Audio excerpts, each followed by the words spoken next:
Good evening, everyone. Welcome to tonight's Lung Cancer Living Room. I'm Danielle Hicks, Chief Patient Officer here at GoTo Foundation for Lung Cancer, which just really means that I'm in charge of overseeing an amazing team of humans who help me to bring programming, education, and support services out to the lung cancer community wherever you are in the world. So we couldn't be more thrilled to have you. Tonight, we have Dr. Jared Weiss, who's going to be chatting with us a little bit about small cell lung cancer. Dr. Weiss is Professor of Medicine, Section Chief of Thoracic and Head and Neck Oncology at the University of North Carolina, and he is no stranger to the Lung Cancer Living Room. He came in last year and had a conversation with us about small cell lung cancer as well. Some of the objectives tonight are really for you guys to have a better understanding of what treatment options are available right now, but also what's coming down the pike. What are some new and exciting things happening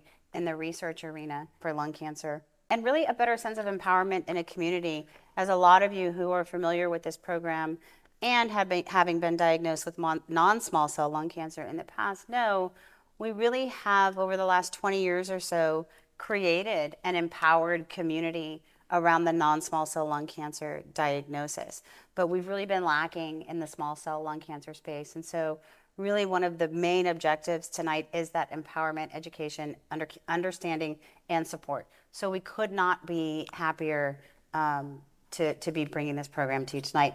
Well, if you look over to my left, you might see a woman known to many, back by popular demand, Miss Bonnie Adario, co-founder of GoTo for lung cancer. So we're thrilled to have her sitting here next to and with us tonight. I just come to eat. She just comes to eat. But before we get started, not a lot of advancements have been made in the last 50 years necessarily in small cell lung cancer, except for the last few years, right? Where things have really started to ramp up and change. And I know we can't necessarily see it with maybe the shot that you're looking at me at right now, but there's a big sign on the wall behind me that screams hope. And it's so exciting to me to see this hopeful movement happening in the small cell lung cancer space right now. So before we start talking about some of those exciting things, can you tell me a little bit about the difference? Like, what are the main differences between a non-small cell lung cancer and a small cell lung cancer diagnosis? Sure. So just to answer that question, perhaps we can start at what cancer is to begin with. Every living thing, plants, animals, humans like us, are composed of microscopic building blocks called cells. And inside of every healthy cell is a set of instructions for how the cell does its job. These instructions are called DNA. And every high school biology student learns DNA makes RNA, RNA makes protein, and protein are the building blocks of the cells. Most of the effectors, the machinery of cells, are proteins. And so what cancer is a disease of mutations or mistakes in the DNA. What happens in cancer in general is that you have this healthy cell with its instructions, it's sitting put, it's doing its job. In the case of cancer cells in the lung, none of the healthy cells in the lung are really supposed to ever divide. They're supposed to do their jobs. And what happens with cancer is that you have these mistakes in the instructions of the cell that make it forget how to do its job and instead learn how to make copies of itself spread and grow, which is what cancer is. Non-small cell lung cancer are cancers of the squamous cells of the lung, which are these tough cube-shaped, easy for me to say at 8:45 at night, tough cube-shaped cells that line the airways and protect them. When you get a cancer of a squamous cell, that's a squamous cell lung cancer. And the other non-small subtype that's more common these days is adenocarcinoma, which in plainer language is just a cancer of the glandular cells that secrete mucus into the lung. In contrast to these, small cell is a cancer of a signaling cell within the lung. So you have a cell whose job it is to communicate with other parts of the body that gets these mutations and mistakes that turns it into a cancer. Now, the nature of a cancer is determined by two things. One I just explained, which is what kind of cell goes bad. The other one that until recently has been really only influential in our thinking about adenocarcinoma, but is now small cell relevant, is that how it goes bad also matters. So anyone who's been following non-small cell lung cancer knows that the biggest advance in the last 20 years is the subtyping of adenocarcinoma into the most important mutation that drove it to become cancer. So EGFR, ALK, RET, NTRK, there are half a dozen others. And these are famous these days because we have targeted therapies, right? You have one mutation, you get a drug that mucks with the works of that, you get wonderful things happening. We don't have quite that simple of a biology in small cell, but one of the most important recent advances, and it's not yet clinically applicable, but it gives massive hope for the future, is that we have come to understand the underlying biology of small cell and have realized that it's not one entity, that really we've been lumping together at least 3 or 4 entities that are not the same from each other. And what gives a lot of hope here is that the biologic themes of these cancer types are very different from each other. And they give hints, and I don't want to use a word stronger than hint or clue, but legitimate hints and clues as to the therapeutic vulnerabilities of these cancers that we might use to benefit patients. And we're still at the stage of scientific investigation of most of this. It's still really mostly what we call in silico research, meaning done on computers with existing data, but it's actually yielding fruit and things that I think over the next 10 years, I hope things are faster. I think will actually yield new insights as to which patients should get which drugs and new drugs to further that hope. And so I know we're going to talk tonight about a lot of the things that are giving hope now. We have newly approved drugs now. We have hopefully a new drug to be approved this summer. That drug is the start of a theme that I'm extremely excited about for small cell. But I think there's hope beyond just the immediate, that there are waves of advances that happen for cancers, and there is visibility to the next wave in small cell. And that's where I'm excited about the biologic advances. Not that I think they're coming to clinic tomorrow, that would be dishonest, but the hope that they will create a tidal wave of changes on a slightly longer timescale is quite real and exciting. Yeah, I love that, and I'm excited to talk about some of these exciting things and some of the hints that you referred to and what they're showing us and what we're finding. And I know we'll have a conversation too about how they might not be readily available for everyone, but clinical trials and the importance of clinical trials and yada yada yada. But we'll get to that. Right now, I won't jump the gun. yeah. So right now, let's talk a little bit about right now. What is approved now, and how are we treating small cell lung cancer from a first line sort of standpoint?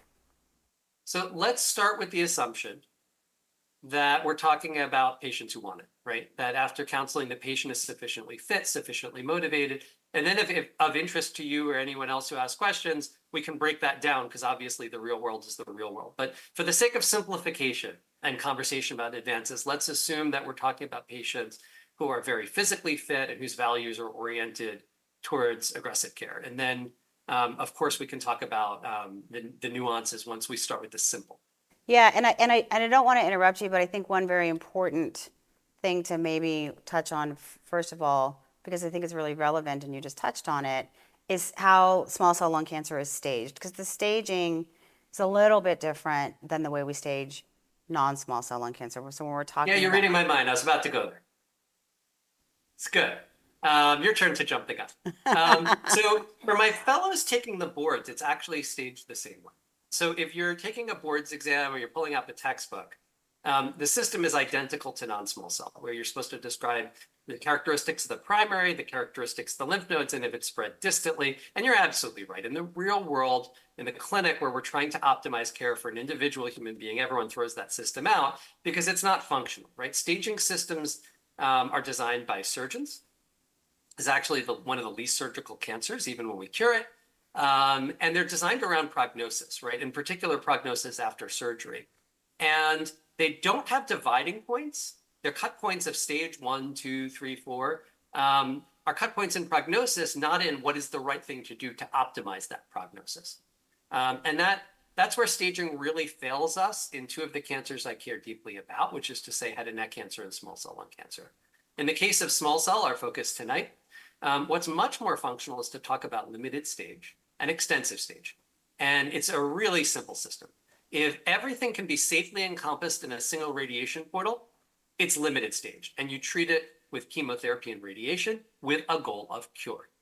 If you cannot, then the goals of care are instead extension of duration of life, and arguably more importantly, preservation of quality of life. And it's mostly cancer medicines that help you get there, although radiation can be productive. And the old rule that I was taught in training, I won't say how many years ago, that you can never cure extensive stage or stage 4 disease isn't 100% true, right? Most of our footnotes and caveats in oncology are unhappy ones. This is a happy footnote, which is that you do occasionally get cures in extensive stage small cell. They were rare in the pre-immunotherapy era, but that rate was never zero. The paradigm of chemorads in small cell, it's one of the only, it might be the only chemorads paradigm when actually the chemo does more towards the cure than the radiation. It was the trial way back when was chemo versus chemo plus radiation, unlike just about any other cancer where it was radiation versus chemo radiation. So we do occasionally cure with chemo alone. I've seen those with my own eyes, not as many as I wish, but it's real. And as we've entered immunotherapy, this is the joy of immunotherapy, that while we want it to be for everyone, and it is not for everyone, it's not even for the minority yet, there is such a thing as cure. And if we can't cure, at least durable control with immunotherapy. And this is where, a lot of people like to make analogies to is the glass half full or half empty. I'm a recovering New Yorker. It's who drank my water. But, keeping the New Yorker joke going, immunotherapy to me is the first slice of pizza. And I'm pizza obsessed. I grew up in New York. I've traveled through Italy. I have dreams that are nothing but the memory of a taste of pizza. By the way, most often Pepe's in a haven for anyone who's also pizza obsessed. But at any rate, if you're a pizza obsessed as I am, and you get one slice when you're hungry, you're not satisfied. In fact, you're hungrier. You want the second slice more than when you had the first one because you've just learned that you have Pepe's in front of you, right? It's amazing. You want more. And that's what immunotherapy is. It is exciting in the here and now. If you're a patient, you have more hope than ever before. But for those of us who see patients over years, now decades, and follow the arc of progress, both of individual humans that we care about, but the scientific research, the clinical research, it's that first slice of pizza. The question now is, how do we make that available? How do we make that a reality for a higher percentage of patients? And of course, until we've eaten the whole pie, and I'll confess, I have eaten the whole Pepe's pie before. Last I was in New Haven because I missed it so much. Until we get to 100%, we got to keep asking, where's the next slice coming? So when we talked a little bit about chemotherapy and radiation, so what is immunotherapy, right? Because I think there is a lot of hype out there, regardless if you're diagnosed with non-small cell or small cell, because I think they've done a great job with the direct-to-consumer sort of advertising about talk to your healthcare provider about immunotherapy. And so everybody's like, this is the next best thing since sliced bread, and I must have this as my treatment option. So talk a little bit about immunotherapy and who it might and or might not be good for. Sure. So we talked earlier about the nature of cancer, right? We talked about DNA makes RNA, RNA makes protein, and that if your DNA is messed up, you get cancer because the machinery is mucked up and it's doing things it's not supposed to do. The other way that mutations change the cell is to change how it looks. And there are two different ways that cancer can look foreign to the immune system. One is that every healthy cell plays show and tell with the immune system. It keeps saying, look what I made, look what I made, look what I made, playing show and tell. And the reason it does this is that we have these cells called T cells or killer T cells in the immune system. These are the xenophobes of the immune system. They float around. And if they recognize that a cell is saying, hey, look, I made this, and the this is something that doesn't belong. It's a viral protein. It's a cancer protein not otherwise found in the body, then the T cell kills that cell.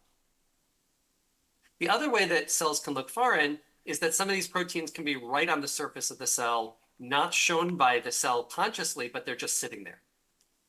And these are different in terms of the appropriate, the ways to go after them. But starting on the T cell side, obviously anyone who has cancer, there's a failure of the immune system. Something hasn't gone ideal, right? Because that cancer hasn't been killed off by the immune system. Why is that? There are a lot of answers to that, a lot of which we probably haven't scientifically discovered yet. But one of the common ones that we have discovered is that cancer molecules can express this molecule that you could think of as an invisibility cloak for cancer cells. And that molecule happens to be called PD-L1. And PD-L1 makes a handshake with a molecule on the T cell that happens to be called PD-1. And that makes the cancer cell essentially invisible to the T cell. The T cell leaves it alone. Why am I nerding out on the molecular immunobiology other than the fact that I happen to be a molecular immunobiology nerd, is that we have drugs that can interrupt that handshake and make the cancer cell visible to the T cell. And we have two such drugs FDA approved for the treatment of small cell lung cancer, atezolizumab and durvalumab, that can be added to the first treatment that a patient gets, typically carboplatin and etoposide, that improves survival. And this is remarkable because we have not had an improvement in survival in a very long time in frontline small cell lung cancer, in any line small cell lung cancer, but it's also remarkable because of the nature of the survival improvement. I can't recall the last time a patient came in and said, I want to live X amount of time longer. Unless X is lots of years till a kid's wedding or graduation or something, right? People don't usually come in asking me for a chance at a small improvement in the average. They come in asking about a hope of being alive at a distant time point.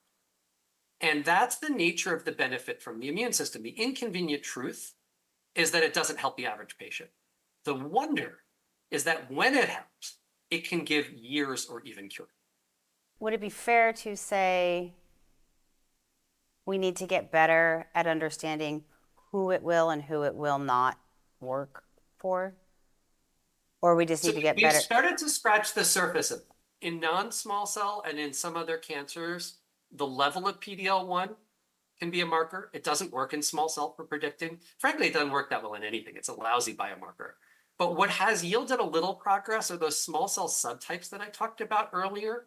There are subtypes that are far more immunogenic than others. But again, to come back to my earlier comments, this is more promising scientifically than it is in the moment. No patient is going to improve her or his care by asking their doctor to subtype their cancer. You can spend, some insane amount of money to do it outside of a study, and you won't do a thing with it because the immunotherapy added to chemo does add to chemo in all of the subtypes. It adds more in some than others, but we're starting to dive deeper into what is underlying the difference in what's different between the subtypes that drive it. And that's starting to yield a little more fruit. Again, very much not ready for prime time, but sure, we are getting closer to a point where we can predict in advance who's going to benefit from our existing immunotherapies. But I would say to an extent, and this is an easily criticized comment, but we're being casual here. Who cares, right? What I need as a clinician desperate to help more patients is not a laboratory test that can tell me, oh, patient A is going to benefit, patient B is not. What I need more is to say, okay, if patient B is not going to respond to this drug, what drug will their cancer respond to? What can I help that person with? And so, yes, there is some research in this area, but frankly, I'm personally much more excited about broader advances that can get there for everyone. So before we get some into these new and exciting advances, I want to step back to sort of something you said at the beginning of the conversation around immunotherapy, and that was sort of how cancer finds its way into any organ and starts to begin with. And you said, and I don't want to misquote you, so correct me because I'm certain I'm going to get it wrong, but you said something along the lines of our immune system's inability or ineffectiveness to identify a cell, for lack of a better term, that has gone rogue, right? And does that mean that you're saying that we all have tendencies for cells to go bad every day, sort of in our life, but our immune system is smart enough to find them and eradicate them before they turn into cancer? But for some reason, on a cellular level, something slipped through our immune system. Absolutely. And there are a lot of ways this can go awry. Cancer cells can express what we call checkpoints like PD-L1, where they're fending off the T cells. You might not have a T cell that's active against whatever is foreign on the cancer cell. Cancer cells can stop presenting stuff. They can lose these HLA. They're called HLA molecules. It looks kind of on a molecular level like a chalice hanging off of the cell. And then that chalice is holding the foreign thing. And then the T cells recognize only one foreign thing in the context of a specific chalice. And that's your immune type. You could think of it like a blood type, and cancer cells can lose whatever HLA type, the chalice type that it needs to evade the immune system. And then some of the exciting foreign stuff that it would be lovely to have the T cells recognize are not presented. They're instead just on the surface of the cell, which T cells don't know how to go after without a little help. And so that's a long list. That's a tiny list of what's probably the whole of what's out there. And the whole of what is known scientifically is probably a tiny portion of the tricks that cancer cells have. To quote a very smart Japanese oncologist, Dr. Meimando, and you have to imagine this on an ASCO podium, 9 Jumbotron situation, and you have to imagine it in a really thick Japanese accent. Cancer cells are very, very, very smart. They have a lot of tricks up their sleeve. Yeah. Having talked to people who have been diagnosed with lung cancer for a better part of 20 years now, I always say that, but I always hesitate to say that cancer is smart because it feels like such a... Oh, we hate it, right? Yeah. Yeah. But it's true. we hate it, but Yeah. it is smart, right? Yeah. You have to know the enemy. Don't Sun Tzu, never underestimate Yeah, the enemy. I agree. This enemy is evil. We all hate it, but it is a smart enemy. Yep. So we've talked about chemo, we talked about radiation, we talked about immunotherapy as it stands right now. We've talked about combinations of these therapies. I'm still going to pause one more time before we jump into what's coming down the pike and talk a little bit about palliative care, because these therapies aren't without their side effects, right? Or some challenges that may come along with, these drugs that are being helpful in killing your cancer, but they might also make you feel sick or have some adverse events for other reasons. Can we talk a little bit about palliative care, Dr. Weiss? What is your recommendation in your practice? When should people start looking into palliative care? And what does it mean? Because quite often it's confused with hospice care, and they're two very different things. So palliative care should start the first day that the patient meets a healthcare provider. Any good thoracic oncologist does palliative care from the first moment. So what is palliative care? Palliative care is anything that improves how somebody feels. It can also refer to a service that does nothing but focus on quality of life issues. And I think having a separate service involved is a really good thing. In non-small cell lung cancer, we have data that improves quality of life, no surprise, but the bigger surprise that it actually improves survival. I'm not going to dive into the details of why that happened, because I think it would be worthy of far more time than we have. But I do want to step back and talk about quality of life. Quality of life is very multifactorial, right? There are emotional factors, there are spiritual factors, interpersonal factors. Some of these are none of my business as a patient's oncologist, and certainly out of the scope of what we can do in an hour visit. And let's be honest, not all oncologists are spending an hour with the patient and can, without denying care to others. So if we narrow our focus for the moment, recognizing that other things matter, but we narrow our focus to cancer-related physical quality of life, recognizing that's not everything. There are two dominant drivers, two things that hurt my patients the most. Me, and by that I mean in a slightly comic way, no one seems to be laughing. I mean the side effects of treatments. And the other one is the cancer, right? And when I think about optimizing a patient's life, quality of life, I don't have the luxury of ever ignoring either of these factors. They're both a constant threat to the patient, right? We know that treatments, particularly chemotherapies, cause fatigue, they cause nausea, they cause vomiting, they cause more hair loss than I have going on here, right? And depending on the specific agent, they cause a variety of other problems. And we know, unfortunately, many of us, I'm sure too many people in the room know far too well that of the suffering that cancer causes. Small cell loves to grow in the center of the chest. There it causes pain, it clips off airways, causing shortness of breath and cough. It spreads to the brain where it causes headaches, nausea, vomiting, confusion. And so when I'm considering maneuver A versus maneuver B, or do it versus don't do it, or more aggressive versus less, or any of these axes that people think about, I'm never ignoring either, right? Quality of life would be better if the cancer never happened in the first place, which is why I wish we'd outlaw cigarettes. But given the politics of our country as they are, and we would have cancer even if we did that, you're out in California, right? I can say that. Right? Mostly friendly audience. Yeah. It's okay. I'm in North Carolina. I have to watch where I say most forward. But at any rate, there are treatments that cause a lot of side effects, but nonetheless improve quality of life compared to not doing that. And that's a critical consideration for small cell. And I drum on this not to defend chemo. I don't want to defend chemo. I'd like to bury it. But because if you want to optimize quality of life, it's a harsh reality that needs to be understood in the standard of care in 2024. So what are we going to do? If we're going to look at the suffering from the cancer, we're going to look at all of our tools to fight that. We have chemotherapy, we have immunotherapy, we have radiation, we have stents. People have fluid on their lungs, we can drain it out. And that's a very, very partial list. And then we're going to look at comorbid conditions, right? If someone has COPD that's out of control, yes, the dominant cause of their shortness of breath may be the cancer, but if I can optimize their COPD more, they're going to feel better, and I should do that too. And then we're going to look at our treatment, right? And we know we have an aggressive, awful cancer here. We don't have the luxury of observation that other cancers have. We don't have the luxury of being as gentle as we want, because even if all we cared about was quality of life, and I would argue we should care about it more than anything else, we can't let the cancer hurt people.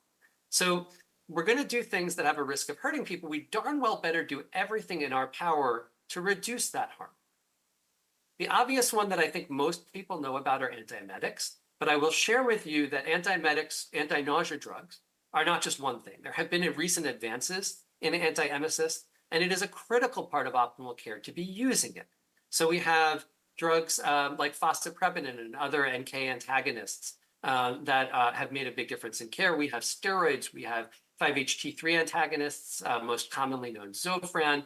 We have the realization that olanzapine, otherwise known as Zyprexa, given for 4 days after chemo can reduce nausea. Believe it or not, that's a repurposed drug. It's an antipsychotic that through the same mechanism in the brain is very powerful in preventing nausea, right? We have a bunch better anti-nausea drugs. And then the other supportive care advance that we have very recently that I think is dramatically underappreciated by providers is we now have a short-acting CDK4/6 antagonist. Its name is trilaciclib. I know I just spoke some Greek, so let me translate that. How does chemo cause harm, right? Most of the harm caused by chemo, not all of it, but most of it is caused by the way it works. Chemo kills dividing cells. Most of the cells in the body aren't bothered by this because they sit put, they do their job, they're not dividing, unlike cancer cells, which are constantly dividing. But some cells in your body do divide. And one of the most important cell types that is constantly dividing in the body, or I shouldn't say constantly, but regularly divides, are the bone marrow cells that make new blood cells. The blood cells that we all have right now are white cells that fight infection, are red cells that carry oxygen around, help us to breathe and to have energy, and the platelets that help us clot are not only not the same cells we had as babies, they're not the same cells we had a few months ago. They're constantly turning over. And so because the bone marrow progenitors have to divide to make more of these cells, they can be poisoned by the chemo. And this causes a lot of, not all, but a lot of the worst side effects of chemo, right? If you pull up the regimens we use most commonly, all of them have suppression of blood counts and things that follow from the suppression of blood counts as their most common side effects. And I would argue in listening to patients that very, very high on that list, if not the top, is fatigue. And your blood counts, particularly the red counts, anemia, is an important contributor to that. Now, for years, we had a certain learned helplessness as oncologists. We didn't have a lot we could do about it. And that has changed. We have a drug that can hold the bone marrow progenitors from dividing for a short time while the chemo is washing by to minimize the harm. The chemo is done, and then they come back into cycle and make new cells. And it's a remarkable story because it does what it's supposed to do. It numerically protects the blood counts. It protects against the adverse events related to them that we formally defined. And critically, it improves patient-reported fatigue, right? The end point that we're really getting at for quality of life. The reason why I'm going on at such length about it and have such passion is that it is the most underutilized supportive care drug in probably all of oncology, certainly in lung cancer and in small cell. I don't know if it's poor marketing or bad values or what, but it's really not used very much, and it really does make a real difference. Yeah, I love your passion around palliative care, and you got some woot woots in the room when you gave your first, your first sort of knee jerk at diagnosis. You should be or at the onset of treatment, you should start having conversations. Molecular biology didn't get the woot woots? Come on now. They didn't get quite the woot woots, not with that one. I do want to get into talking about some of the exciting things, what's coming down the pike. And I'd like to start with a therapy that's been in trial for a while now that just got priority review. You alluded to it maybe coming late spring, early summer, maybe coming to market for some folks because it's a little bit different. It's along the same lines, but it's a little bit different. So can you talk a little bit about what we might expect there? Yeah, so I think you're referencing tarlatamab. And you may recall our earlier conversation. I said that there are two ways that the cancer cells can look foreign, right? There's the show and tell mechanism, and there's the just sitting on the surface of the cell mechanism. There are three exciting targets, in my opinion. This is heavily editorialized, but three I'm excited about more than others that seem to be there on most small cell lung cancer cells. Their names are DLL3, GD2, and SEZ6. I know it rolls right off the tongue. And what we're looking to do with this new class of targeted immunotherapies, known as BiTEs and CAR T, is that we're trying to bring the killing power of T cells to these targets that just sit on the surface of the cell. We're teaching T cells how to see them. So antibodies look like a Y. I guess that looks a lot like my chalice, but my sport coat's not letting me bring my arms closer together.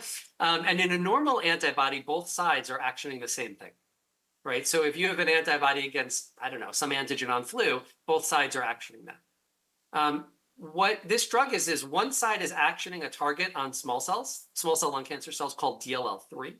And the other side is binding something called CD3. And I'm going to put my arms down and talk about what these are. DLL3, as I said, is on the surface of small cell lung cancer cells. CD3 is present on T cells.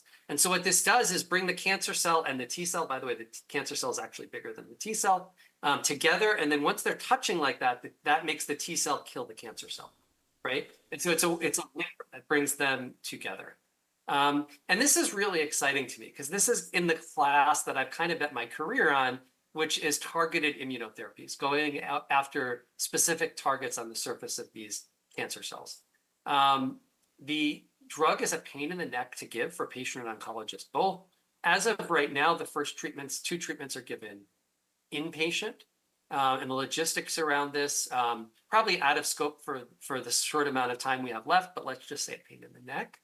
In my opinion, worth it because number one, this works in a totally different way than our other chemo and immunotherapy. So when those have stopped working, this still works. Number two, exciting because it's the beginning of a story, right? It's proof of principle that we can action these targets. And most immediately, it works. The response rate is very, very high. I'll remind you that response does not mean the same thing in trials as it does in plain English. In trials, response means an at least 30% shrinkage by a unidimensional, in my opinion, messed up system called RECIST. Patients with a 29% response aren't called responders. But let me tell you, someone with a 29% shrinkage and 31% live the same, right? We just had to set the bar somewhere to compare drug A to drug B. By that measure, recognizing that the human benefit rate is much higher than the number I'm about to say, it's 41% in heavily pretreated small cell lung cancer. That is amazing. And some of that benefit can be durable. It's another shot on goal for getting that very long control. We've already seen some of the first phase 1 patients still responding at their latest follow-up. And so this is really exciting. I think there's a very high chance we get an approval for it this summer. And it's exciting in the moment. It's also exciting because it's proof of that principle. I think we're going to have more BiTEs and CAR Ts behind it. And I think this is really going to be one area where small cell is going to be taking the lead, maybe one of the lead cancers in solid tumors for bringing this kind of benefit to patients. I'll remind you that if you look at the arc of history of cancer drug development and improvements in care against cancers can leapfrog each other. What was once the worst cancer can become the best, right? So APML, a type of leukemia that was once like the most dreaded leukemia, it's friggin' easy to cure. We have, right? Like that's become like the best kind to come in. And melanoma, which used to be a rapid death sentence, now has the best immunotherapy responses, right? And I think small cell is sort of poised to do that leapfrog, to go from, one of the more dreaded cancers to one that we can do a whole lot more. Yeah, I love that, and I really appreciate the conversation about tarlatamab, and we've been watching it closely as data has been coming out, and I think you're right. We don't have near enough time to have an in-depth conversation about it. But once the approval happens, we will definitely be back to talk a little bit more, because I think it's important. It's exciting. It's important. It's something new for our small cell lung cancer community that they need to understand. Because to your point, Dr. Weiss, there is an inpatient sort of aspect to this, at least as it sits right now, meaning it's not just go home or go to your clinic, get an infusion, and then go home. So there's some education and some deep understanding that needs to happen, both from a healthcare professional and a patient side to that, so that people really understand. But we too are excited, and as I said, as part of our commitment to the small cell lung cancer community, we promise to bring you breaking news as soon as that happens. I want to say one more thing about DLL3 and tarlatamab, which is that people don't need to wait for this to be approved. There are multiple DLL3 trials going on, right? The next generation drugs, there are a lot of exciting other bispecifics and trispecifics, and there are a number of DLL3 agents that people can get on clinical trial right now. And kudos to the company. I don't say this too often about pharmaceutical companies. Kudos to the company. They have a compassionate use protocol. So many institutions like mine are opening up a protocol that it's a study, but it has we're not studying anything, right? It's a study just to get early access to drug for patients. We expect ours open within the next week or two all across the country. Other academic centers are doing this too. And so, there's a good reason to not wait, right? Impatience is not always a bad thing. Patients cannot wait. And there is availability of tarlatamab and other DLL3 targeting agents now. Nobody needs to wait till the summer. I think that it's a really important point, because we haven't touched on clinical trials as a whole yet, or the importance of it. And before we jump into that, anybody who is interested in learning more about these DLL3 trials, please don't hesitate to reach out to us. You can call our helpline. We can connect you with one of our navigators who can connect you to a trial potentially close to you or in your area. But talking about clinical trials for a second, I think, I always like to, number one, first and foremost, thank current and past participants of clinical trials, because without the person enrolling in these trials, we would not be near where we are right now in so far as advancements for lung cancer or cancer as a whole, or disease as a whole. So And as quickly as this all happened. If you go back 20 years when Yeah. they were, had several clinical trials going on. Yeah. Which it took forever for something to come out of it. But now today, we're moving so much faster, which is really encouraging for patients. I agree. That's a great point, right? Look at tarlatamab's approval. This is not off of a massive phase 3 that was done over a decade. This was done over phase 1 expansion, essentially phase 2 work. I forget how many patients, 100 and change. And that is the new theme in oncology, that when drugs really work like this, we're not waiting years. We can't wait years for them when they're this good. Right. Yeah, I agree. So thank you to all of you. I know I see some of you in a room. I know some of you who are watching from home who have participated in trials or currently are. I don't think we thank you enough, so I want to say that. But what else is exciting and happening trial right now or being looked at as promising? So as I said, this is the theme I'm excited about personally, this surface targets theme. GD2 is another related target being studied. We've invented our own CAR T against that target because it wasn't getting developed. So we did it. CAR T is a related technology where you take the T cells out of a patient's own body and you change what they target so that they can see these surface targets. I'm sure my CAR T collaborators would cringe at how much I'm oversimplifying this, but it's another way to make the T cells attack a surface level target. And what's really cool about CAR is beyond the name, right? I have all these slides with fancy cars on them. And I changed the car on the slide. I gave a virtual talk to China a few weeks ago, and I found like what's the new Chinese electric car and put a picture. Anyway, sorry. Academic docs get into our slides. But what's really cool is that when it works, the patient has a living drug in their body for the rest of their lives, right? The CAR is always there. So I'm really excited about it, tarlatamab and other BiTEs, but when they work, you're stuck with an infusion every few weeks for the rest of your life, or at least as long as it works. When CAR works, you're done, right? I mean, you get that drug, and as long as it works, it's there. And if it's working but not fully suppressing cancer, right? I think an underappreciated point is that at the time that we say a drug is not good enough and we switch to another drug, that drug may be suppressing some cells or slowing growth, right? But if it's not hitting our bar for good enough, we stop because we don't want to deny the patient the benefit of something else. You have a CAR in you, even if it's not good enough and you're going to add on something else, you forever have that CAR. And that makes this technology very exciting to me. The idea of a living drug that you can get once and be done. Yeah, we are in the future, aren't we? We're talking about electric cars and drugs. Flying cars. Flying cars, right?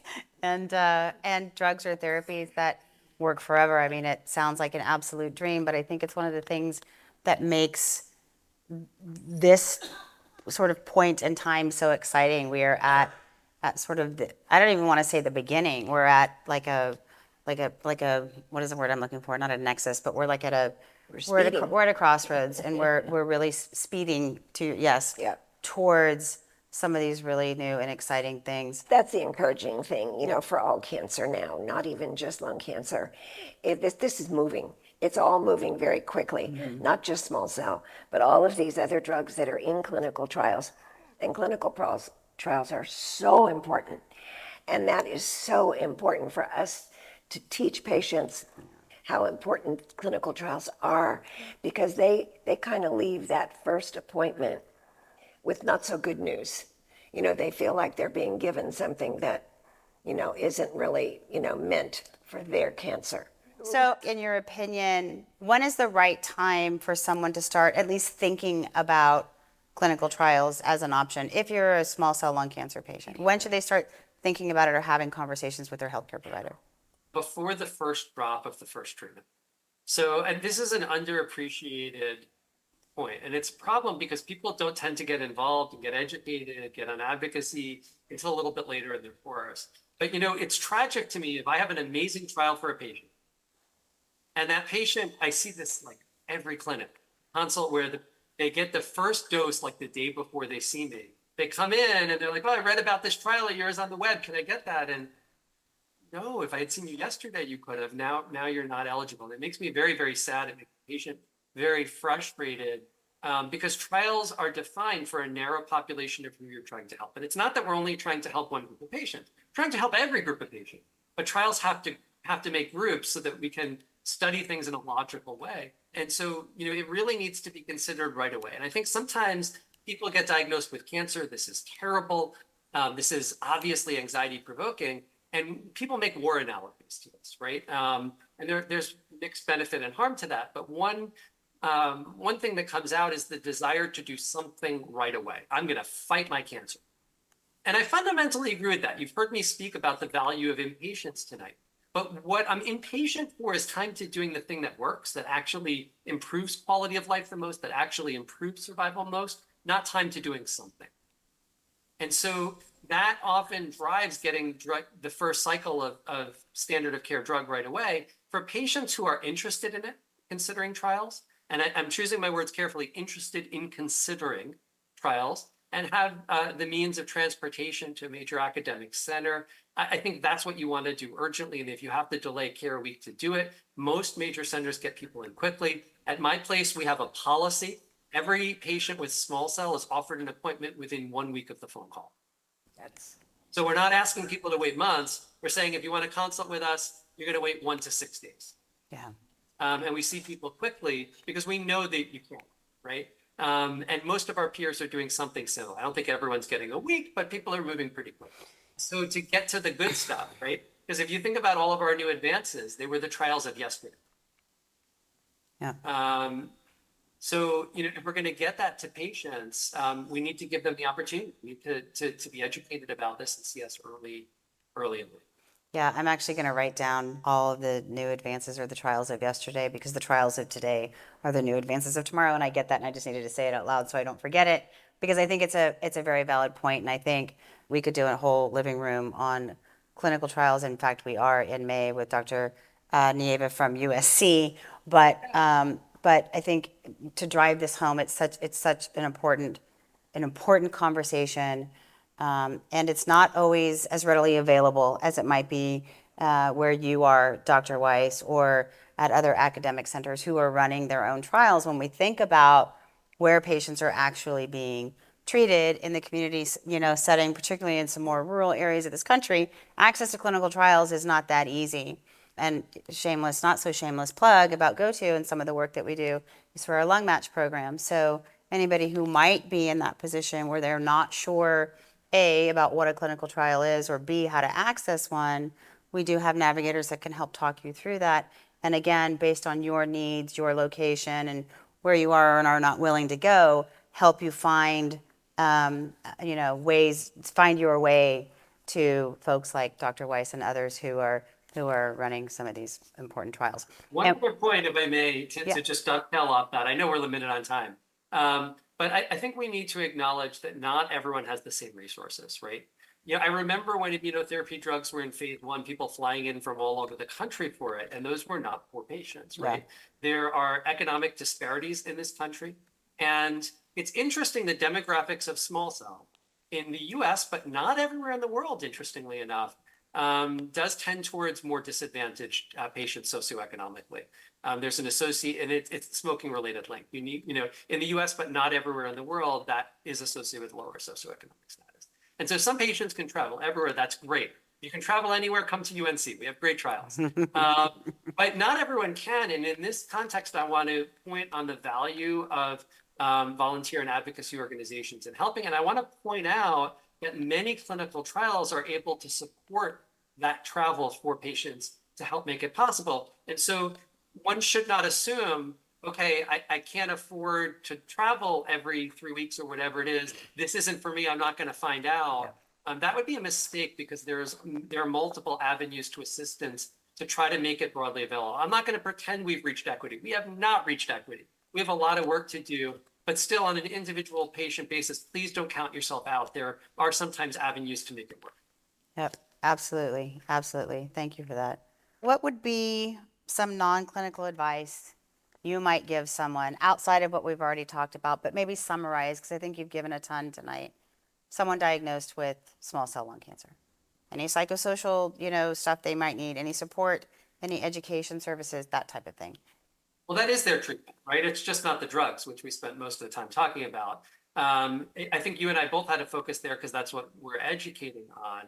But all that happens, right? And it's absolutely critical, and it's at least co-important, right? Multiple times in this conversation, I've given the caveat for the purpose of education that we're going to speak about a narrow thing, recognizing that other things matter a lot.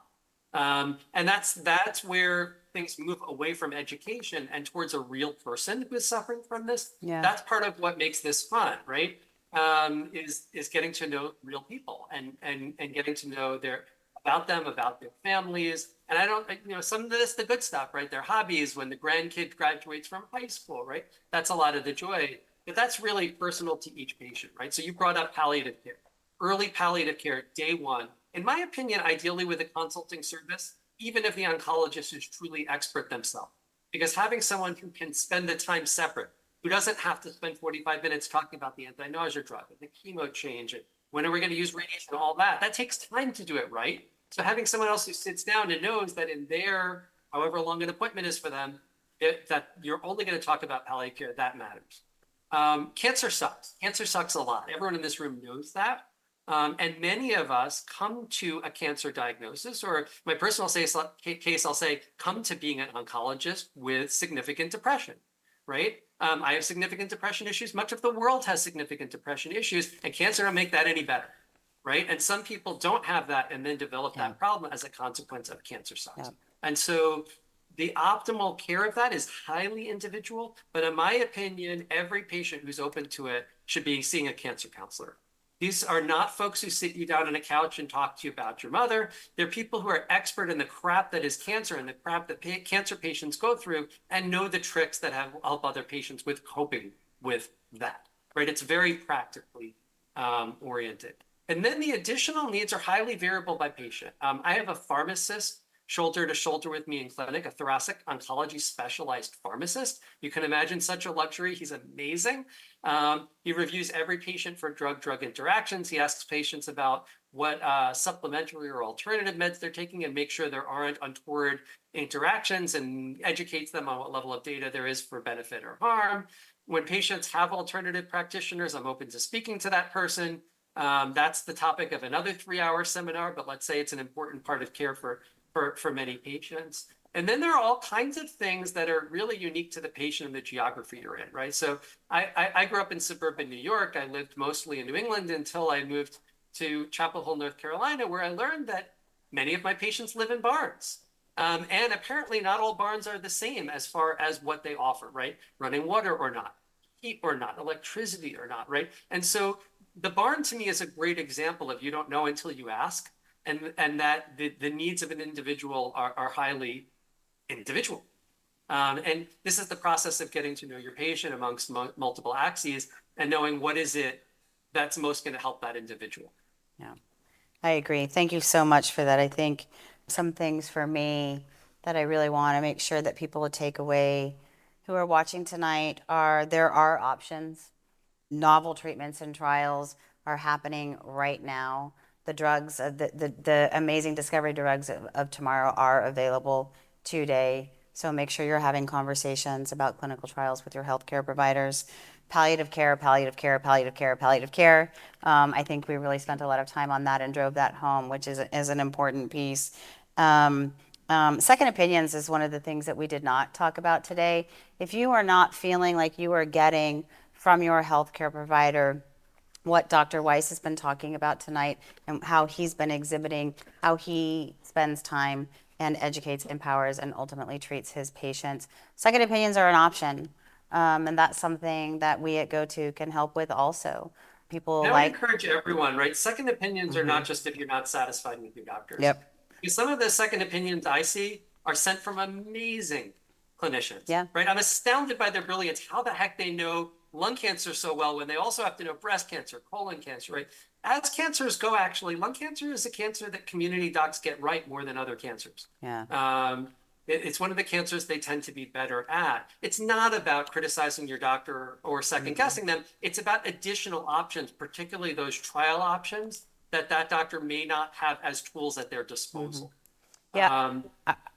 I could not agree with you more. And I think we have docs like Dr. Weiss and others who have the benefit of, I think you said it earlier, you get to specialize head and neck and small cell lung cancer. Like those are your areas, right? Whereas if you're a general oncologist in the middle of, I don't want to call it any specific city, but a more rural part of this country. I'll call it out. One of my best friends and is probably the smartest oncologist I know. He practices in Sicklerville, New Jersey, which I assure you is the middle of nowhere other than some proximity to Philadelphia. He is smarter than I am. Yeah. He's a really, really, really good doctor. And he regularly refers patients to usually to Penn, I think. I don't know which hospital he's referring, but to the academic hospitals in the Philadelphia area because they have trials he doesn't, and he knows what they are, and he sends them for them, even though he's friggin' brilliant. Yeah. Right? It's a Yeah. You can be a brilliant carpenter, but if you happen to not have a hammer in your toolbox, you're going to refer to someone with a hammer. Yep. Agreed. All right, bad analogy. You'll probably buy a hammer. But No, you got that's okay. I heard you. The wrong hammer, right? It's the wrong hammer in the toolbox. It's not just, the most important access is not about being good or better or worse. It's about the specific tools that are available. When all you do all day long is small cell, you're going to have some really good small cell trials. Yeah. And you're going to know the nuances of the literature at a greater depth because you're not keeping up on breast cancer and colorectal cancer and what have you. You have the luxury of being able to go to that depth, and that consult can have value even if the patient doesn't go to trial and even if they have the world's best community oncologist. Yeah, I agree. Thank you so much for coming and talking with us tonight. It has, as usual, been an absolute pleasure. You've been a wealth of knowledge. The levity that you can bring to a very serious conversation, I know is incredibly important to me. It's incredibly important to the people in the room that are all nodding their heads right now. And gotta laugh or cry. And I saw too many patients today. I'm done with the crying. Yeah, it's I 9:40 at night. We're gonna do some laughing. That's it. I love it. A huge thank you to Dr. Weiss again. all of you watching live or post live, Penn Media for coming in and setting up this studio here every month so that we can bring this to all of you wherever you may be watching from.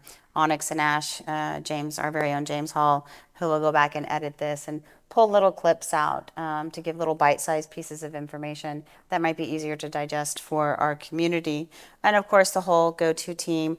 I thank Bonnie Dario, my mom, co-founder of GoTo, for being here and sitting here tonight. And then, of course, I have to acknowledge our supporters, because without their support, we wouldn't be able to bring this programming. I'm going to start specifically with some folks who are huge contributors to our small cell lung cancer work, support, and education that we're rolling out through here, Amgen and Genentech, but also through Living Room programming in particular, AstraZeneca, Bayer, Bristol Myers Squibb, Daiichi Sankyo, Eisai, Foundation Medicine, Johnson & Johnson, Merck, Mirati Therapeutics, Novartis, Novocure, Regeneron, Sanofi, and Takeda.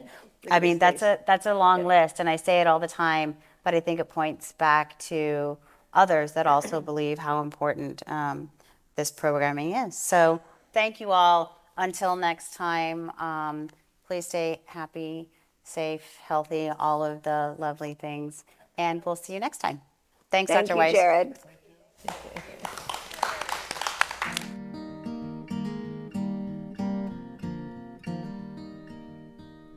So I'll be brave if you're brave. I'll be brave, but only